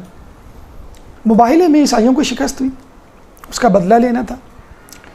اب جسے کہتے ہیں نا کہ جس طرح امتحان میں بچہ فیل ہو کے آتا ہے، بعد میں یاد آتا تھا، ہاں یاد آتا کہ ہاں پہلے تو کہتا میں نے بڑا اچھا پیپر کیا، پھر یاد آتا ہاں یہ بھی غلط تھا، یہ بھی غلط تھا، میرے خیال میں نے غلط کیا ہوگا۔ تو پھر عیسائیوں کو یاد آنے لگا کہ ہمارے پولیٹک پوائنٹس کیا تھے، مسلمانوں کے ویک پوائنٹس کیا ہیں، کہاں سے ہم حملہ کر سکتے ہیں، کن کن باتوں پر۔ انہوں نے پہلے رسول اللہ کی شخصیت کو نشانہ بنایا کہ وہ شہوت پرست تھے، ان کی اتنی بیویاں تھیں۔ پھر امام حسن علیہ السلام کو نشانہ بنایا۔ مقصد کیا ہے ان کا؟ مقصد یہ ہے کہ اگر انسان تقوی کی معراج پر پہنچنا چاہتا ہے تو شادی نہ کرے، تجرد کی زندگی گزارے۔ اور یہی عقیدہ ہمارے ہاں کچھ مسلمانوں میں مشہور ہو گیا، جن کو ہم صوفیہ کہتے ہیں۔ حالانکہ رسول اللہ نے اس پہ سخت برہمی کا اظہار کیا تھا۔ جب 3 لوگوں نے آگے کہا تھا، ایک نے کہا تھا کہ میں زندگی بھر شادی نہیں کروں گا، ایک نے کہا تھا میں گوشت نہیں کھاؤں گا، اور ایک نے کہا تھا جو ہے میں یہاں نہیں رہوں گا، مطلب کہیں چلا جاؤں گا۔ یعنی بہرحال جو مفہوم حدیث یہ ہے کہ تجرد کی زندگی، تو رسول اللہ نے کہا تھا کہ یہ غلط ہے، یہ میری سنت نہیں ہے، اور جو میری سنت سے روگردانی کرے گا وہ مجھ میں سے نہیں ہے۔ عیسائی یہ کہنا چاہتے ہیں کہ اگر آپ کو تقوی کی معراج پر پہنچنا ہے تو آپ کو شادی نہیں کرنی، جس طرح بی بی مریم نے نہیں کی۔ خواتین کے لیے مثال اور مردوں کے لیے مثال حضرت عیسیٰ علیہ السلام کی، انہوں نے بھی شادی نہیں کی اتفاقاً۔ بہرحال یہ مسلط خداوندی تھی، 33 سال میں ان کا انتقال ہو گیا تھا، اور یہ کہا جاتا ہے کہ ان کی شادی وہاں بڑی دھوم دھام سے ہوگی، 500 سال تک ان کا ولیمہ ہوگا۔ اور جن لڑکیوں کی شادی نہیں ہوئی ان کے بارے میں کہا جاتا ہے جنت میں بی بی مریم جیسا مرتبہ ان کو دیا جائے گا۔ تو مومن تو ایسا ہوتا ہے کہ اگر اس کو نعمت ملے تو وہ شکر کرے اور ثواب کمائے، اور اگر اس کو کوئی نقصان پہنچے تو صبر کرے تو بھی ثواب پہنچائے۔ رسول نے کہا کہ اس جیسی نعمت خدا کی کسی مخلوق کو نہیں حاصل ہے۔ اگر تکلیف ہوگی تو بھی فائدہ، اور تکلیف نہیں بھی ہوگی تو بھی فائدہ۔ اچھا، عیسائیوں نے کیا کہا کہ شادی نہ کرنا تقوی کی دلیل ہے، اور آپ دیکھ لیجئے اب وہاں کے معاشرے کا کیا انجام ہو رہا ہے۔ انہوں نے جو شادی کو ایک عجوبہ بنایا ہوا ہے، بلکہ یہ کہا جاتا مشہور ہے کہ شادی محبت کا قبرستان ہے، یا شادی محبت کے لیے موت ہے۔ یعنی شادی سے پہلے تو محبت رہے گی اگر آپ نے شادی کر لی، اور اس لیے باہر کے ملکوں میں اب شادی کا رجحان ختم ہوتا جا رہا ہے۔ وہ کہہ رہے ہیں کہ بھئی اگر مجھے تم پر اعتماد ہے، تمہیں مجھ پر اعتماد ہے، پھر ڈاکیومنٹیشن کی کیا ضرورت؟ اور وہاں تو یہ اصول ہے اگر آپ طلاق دیں گے تو آدھی دولت، لڑکی کی بھی آدھی دولت اور مرد کی بھی آدھی دولت تقسیم ہوگی۔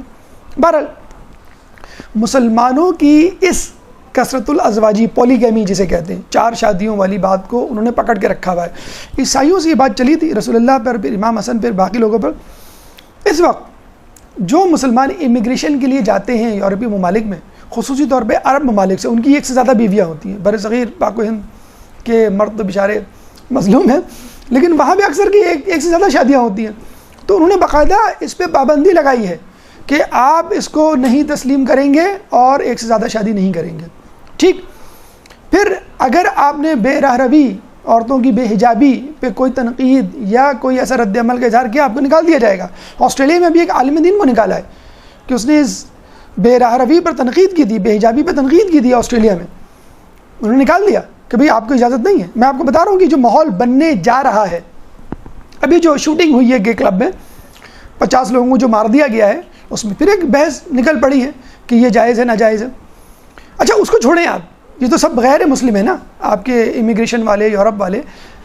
انڈیا میں ابھی پچھلے ہفتے کی خبر ہے کہ 50,000 مسلمانوں نے باقاعدہ دستخط کیے ہیں ان اسلامی احکامات کے خلاف کہ ان کو ختم کیا جائے، جس میں ایک 4 شادیوں والا بھی ہے۔ اب اس سے بحث نہیں ہے کہ 4 شادیوں کا مطلب یہ نہیں کہ واجب ہے ہر کسی پہ، جائز ہونا ایک الگ بات ہے، واجب ہونے کا الگ بات ہے۔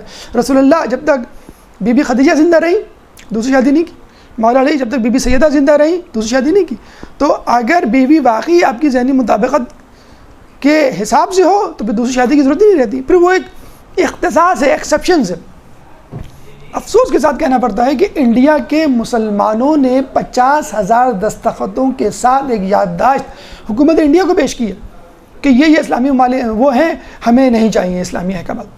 اس وقت پاکستان میں جو سینٹ پہ بل پاس ہونے کی بحث ہو رہی ہے کہ ٹی وی پہ ٹاک شوز بھی آ رہے ہیں، ٹھیک ہے کاروکاری غلط ہے، ٹھیک ہے عزت کے نام پر قتل غلط ہے، جو لاہور میں ایک لڑکی کو زندہ جلا دیا گیا، اس کے بعد 4 پہ در پہ قتل ہوئی، سب غلط ہے، بالکل غلط ہے۔ پسند کی شادی کی اسلام اجازت دیتا ہے، لڑکی کو بھی دیتا ہے اور لڑکے کو بھی دیتا ہے۔ حضرت خدیجہ کی شادی پسند کی شادی تھی، ان کو رسول اللہ پسند آ گیا، انہوں نے پروپوزل دیا اور کیا، لیکن پسند کرنا، کرتے رہنا، عشق و معاشقے میں مبتلا رہنا یہ حرام ہے۔ کسی نامحرم کے دل میں نامحرم لڑکی کا خیال آنا اور لڑکی کے لیے کسی نامحرم لڑکی کا خیال آنا ہی حرام ہے۔ ہمارے تو خیال لانا بھی حرام ہے، بلکہ چاہے جائے کہ عشق و معاشقہ، پسند ناپسند کی شادی کی بات نہیں ہو رہی، بات ہو رہی ہے عشق و معاشقے کی۔ مغرب کا معاشرہ یہ چاہتا ہے شادیوں پہ پابندی لگائی جائے۔ ابھی تو 4 شادی کی پابندی کی بات ہو رہی ہے، پھر آپ دیکھیے گا ایک شادی میں بھی پابندی کی بات ہوگی۔ باقاعدہ یہ برٹن روزل نے رشیا میں یہ کانسیپٹ فلوٹ کر دیا تھا کہ آپ جو ہے بغیر شادی کے رہیں، اور اگر آپ شادی کے بعد بھی رہتے ہیں تو آپ کے لیے اجازت ہے، جس طرح آپ کے بہت سارے دوست ہوتے ہیں، آپ کے بہت سارے جو ہیں وہ فرینڈس ہوں اپوزٹ سیکس کے، بس ٹھیک ہے یہ میری بوائے فرینڈ یا میری گرل فرینڈ، اور آپ ان کے ساتھ گھومے پھریں۔ تو یہ باقاعدہ پاکستانی معاشرے میں یہ پروموٹ کیا جا رہا ہے۔ شادی کو آپ دیکھیں ہماری ٹی وی ڈراموں میں، فلموں کی تو بہت دور کی بات، شادی کے بندھن میں بندھے ہوئے میاں بیوی کو آکورڈ پوزیشن میں دکھایا جاتا ہے، لڑتے جھگڑتے ہوئے دکھایا جاتا ہے، لیکن ان کو، بیوی کو مثلا دکاندار سے یا رشتہ داروں سے، اپنے کزن سے ہنستے ہوئے بولتے ہوئے دکھا۔ اس طرح مرد کے لیے بھی یہی ہے کہ وہ دفتر میں اپنی فیمیل کولیگ سے بہت اچھی طرح بات کرے گا، بیوی سے نہیں بات کرے گا۔ تو شادی کے انسٹیٹیوٹ کو توڑا جا رہا ہے۔ تو ابتدا وہ کہاں سے کریں گے؟ یہ تو نہیں کہیں گے کہ بھائی شادی نہ کرو، وہ 4 شادیوں پہ پہلے پابندی لگائیں گے، پسند کی شادی کو پروموٹ کریں گے، پھر اس کے بعد کہیں گے بھائی شادی کا بندھن ہی غیر ضروری ہے اور فضول ہے، اس کی ضرورت ہی کیا ہے، آپ ویسی زندگی گزاریں۔ تو یہ وہ بہرا روی ہے جس کی طرف وہ لے کے جا رہے ہیں۔ پہلے وہ الزام لگائیں گے رسول اللہ پر، امام حسن اور دوسری شخصیات پر، اور پھر اسلام کے جو قوانین ہیں ان پر۔ میں آپ کو مثال دیتا ہوں اور گزارش بھی ہے ان لوگوں سے جو جب رسول اللہ پہ الزام لگاتے ہیں، امام حسن علیہ السلام پہ الزام لگاتے ہیں، تو وہ سوچا کریں ہم کیا کر رہے ہیں۔ سلمان رشدی نے جو فلم بنائی تھی، کتاب لکھی تھی سیٹینک ورسز، شیطانی آیات، تو اس نے صاف یہ کہا کہ میں نے یہ تمام ریفرنسز مسلمانوں کی کتابوں سے لیے، جتنا بھی اس نے تصحیح کی تھی رسول اللہ کی، تو وہ غلطی اس میں ہماری تھی۔ ہماری کتابوں میں ایسی روایت کیوں شامل ہے؟ اس وقت جو انوسنس آف مسلم بنی تھی، جس پہ یوٹیوب بند ہوا تھا، اب دوبارہ یوٹیوب کھل گیا، جو انوسنس آف مسلم میں وہی جسے کہتے ہیں کہ غلطی جو مسلمان مورخین سے ہوئی ہے رسول اللہ سے متعلق، کہ ان کی شان میں اس طرح کی روایتیں شامل کر دینا کہ ان کو خدا نخواستہ دنیا پرست ثابت کیا جائے، وہ روایتیں آپ نے کتابوں میں شامل کی ہیں۔ اگر ضعیف بھی ان کو فوراً ہٹا دینا چاہیے۔ نہیں، ہماری کتابوں میں الحمدللہ سیٹینک ورسز، شیطانی آیات جو کتاب لکھی گئی تھی، اس میں ایک حوالہ شیعہ کتاب کا شامل نہیں تھا۔ ایک درود پڑھ دے محمد والے محمد۔ اللہم صلی اللہ علیہ وسلم۔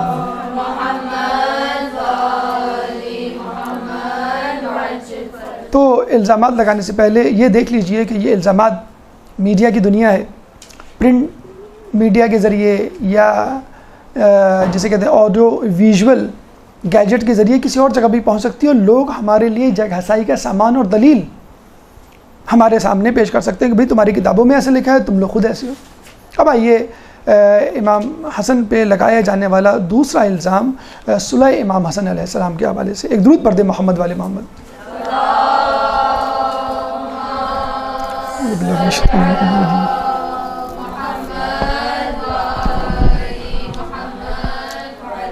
ہماری گفتگو کا نواں مرحلہ کہ جس میں صلح امام حسن علیہ السلام کے حوالے سے گفتگو ہوگی، آپ پہ یہ ایک الزام تھا کہ آپ نے امام حسین علیہ السلام کی طرح یا مولا علی کی طرح یا رسول اللہ کی طرح جنگ کی بات نہیں کی، جنگ نہیں کی، جہاد نہیں کیا، جان نہیں دی، قربانی نہیں دی، صلح پر اکتفا کیا۔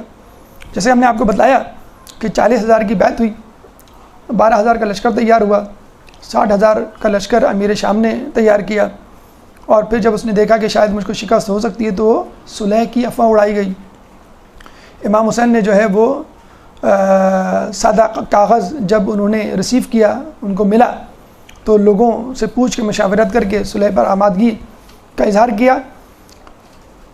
اگر امام اس وقت جان دے دیتے یا لوگ جان دے دیتے تو شاید اسلام کو اتنا فائدہ، بلکہ یقیناً اسلام کو فائدہ نہ ہوتا، اور فتح تو بہرحال یقینی تھی ہی نہیں۔ فقط یہ تاریخی پس منظر، پھر مسلح کا کھینچا جانا مدائن میں قاتلانہ حملہ کافی ہے اس بات کو ثابت کرنے کے لیے کہ حالات سازگار نہیں تھے. اگر یہ تاریخی پس منظر کافی نہیں ہے آپ کے لیے، ان لوگوں کے لیے جو صلح امام حسن سے متفق نہیں ہے، تو کم از کم اس کے جو فوائد ہیں ان پہ نظر ڈال لیں کہ اس سے جو ہمیں فائدہ ہوا. مثلا سب سے بڑا فائدہ تحفظ اسلام. کیسے؟ باقاعدہ صلح کی ایک شق تھی کہ قرآن اور سنت پر عمل کیا جائے گا. باؤنڈ کیا گیا حاکم وقت کو کہ اسلام کا تحفظ اولین ترجیح. نمبر 2 تحفظ اہل بیت.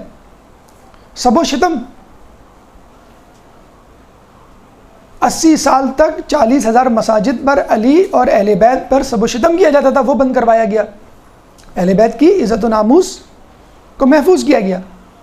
تحفظ شیعان علی. باقاعدہ کہا گیا کہ شیعان علی کو خصوصی طور پہ تحفظ دیا جائے گا کیونکہ وہی ان کی آنکھوں کا کانٹا تھے. تحفظ مسلمان اہل عراق کو عمومی طور پہ امن و امان دیا جائے گا. اور معاشی استحکام.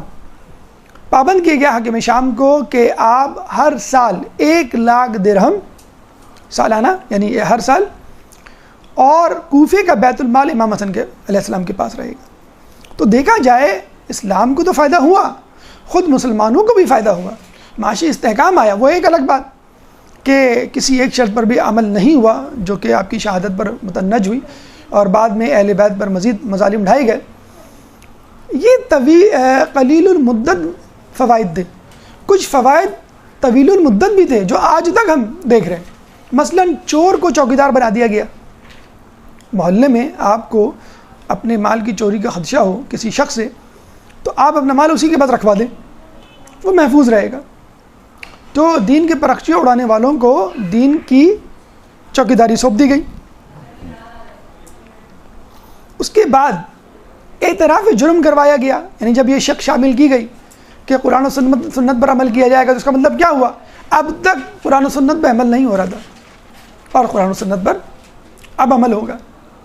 تو یہ وہ طویل المدت فوائد تھے جو امام حسن علیہ السلام نے اپنی صلح کے حوالے سے سمیٹے، اور قلیل المدت یعنی فوری طور پہ لوگوں کو ریلیف بہرحال ملا.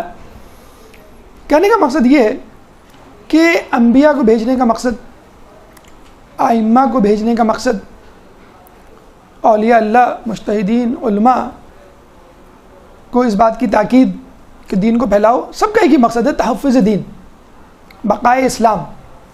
اگر بقائے اسلام حکومت دینے میں ہوتی ہے تو حکومت دے دی جائے جیسے مولا علی نے دے دی. اگر بقائے اسلام حکومت لینے میں ہے تو حکومت لے لی جائے جیسے مولا علی نے خلافت لی. اگر بقائے اسلام جان لینے میں ہے تو بدر و احد کی طرح جان لے لی جائے کفار کی. اگر بقائے اسلام جان دینے میں ہے تو کوفے کی مسجد میں سجدے میں جان دے دی جائے جیسے مولا علی نے کیا. اگر جان لینے اور دینے دونوں میں ہے جیسے کربلا میں ہوا، وَيَقْتُلُونَ وَيُقْتَلُونَ، یعنی قتل کرتے ہیں اور قتل ہوتے ہیں اللہ کی طرح میں، تو یہ بھی کر لیا جائے. اصل مقصد، اصل ہدف اسلام کی بقا ہونا چاہیے. یہ امام حسن علیہ السلام کی سیرت طیبہ آپ کے سامنے پیش کی گئی جس میں ان کے بچپن کے حالات، علمی کمالات، اخلاق حسنہ، ان پہ لگائے گئے الزامات کے حوالے سے کچھ توضیحات اور وضاحتیں آپ کے سامنے رکھی گئیں. اللہ تعالیٰ سے دعا ہے کہ ہمیں امام حسن علیہ السلام کی سیرت پر چلنے کی توفیق عطا فرما، قیامت میں ان کی شفاعت سے بہرہ مند فرما، اور جنت میں ہمیں ان کا پڑوس نصیب فرما. امام کے ظہور میں تعجیل فرما اور ہمیں ان کے انصار و اعوان میں شامل فرما. وآخر دعوانا ان الحمد للہ رب العالمین.